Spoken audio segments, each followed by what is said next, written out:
Hello everyone, my name is Thea and Pedro. I'm an incoming sophomore studying hospitality at Boston University, and I'm running in the hopes of becoming one of your community chairs. I understand that I am most likely an unfamiliar face to those outside of BUSA, so I would like to take this chance to share a bit more about myself and my experience growing up in the Philippines.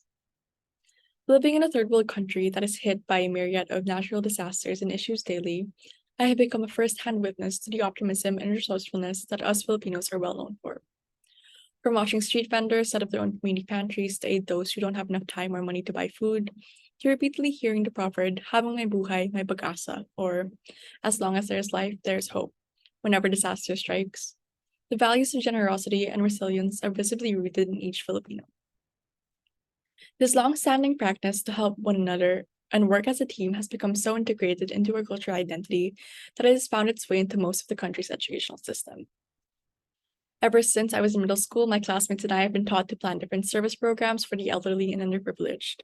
In most high schools, it's also much easier to find and join a service-based organization rather than an academic-based club, which I saw as a blessing as it gave me the opportunity to advocate for problems that I later on recognized. In the last 4 years before coming to college, I would spend my Friday afternoons as a team leader for a group of middle school students for a club called Challenge, where I would educate them on leadership, camaraderie, and community service through interactive lessons and monthly outreaches to a school nearby. I was also part of my school sustainability club, where I would create weekly publications to discuss current environmental problems, as well as hold meetings with school officials to propose ways in which my school could become more environmentally friendly. While these experiences have been integral to my growth as a humanitarian, what I believe to be the most impactful was my time at an organization called Girl Up, where I served as their logistics associate. While a part of that organization, I was responsible for coordinating with outside nonprofits and would help the org achieve its main goal of reaching out to places where it's hardest to be a girl. Through different projects such as webinars and fundraisers, we would tackle issues such as period poverty, intersectionality, and other taboo topics. Joining Girl Up and being exposed to the problems that millions of Filipinos face day to day helped me realize the importance of addressing issues that are often overlooked. The Philippines fights more than just the yearly super typhoon and major earthquake.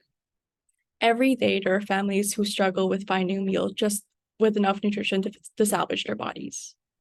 Women forced to leave their homes to serve another. Children suffering from the drug war and corrupt officers. Issues that aren't as heavily broadcasted to the rest of the world.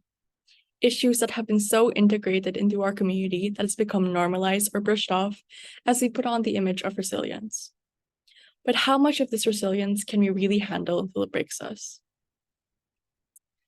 The only way we can fight these issues, the only way we can give voice to the faint, is if we embody the spirit of bayanihan, a word used to define an important aspect of Filipino culture: teamwork in spite of challenges for the sake of all.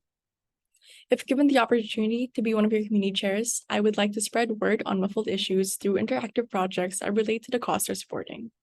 For example, a book fair fundraiser that can go towards funding a group of children's school supplies, a Filipino food cooking class whose proceeds can go to a food bank back home, or even a peer drive for a women's health center. My goal is to also expand the reach of D1 service and put on events that will strengthen the link between us and the motherland by becoming a branch between D1 and other nonprofit organizations and schools in the Philippines, such as Girl Up, Mano Amiga, and Gawad Kalinga. Whether you're born in the Philippines or have never even tasted adobo, there is no greater way to connect with the country than to aid its people. I believe that this role will allow me to pay homage to the nation and the people who have brought me up to the person I am today. Once again, I am Thea and Pedro, your aspiring D1 community chair.